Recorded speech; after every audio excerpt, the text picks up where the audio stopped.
ददाति यतो निदहाति वेदः स नः पश्यदति दुर्गाणि विश्वा नावेव सिन्धुम् दुरितात्यग्निः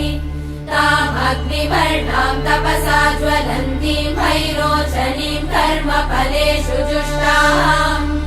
दुर्गाम् देवीगुम् शरणमहम् प्रपद्ये सुतरसि तरसे नमः अग्ने त्वम् पारयानव्यो अस्मान् स्वस्तिभिरति दुर्गाणि विश्वा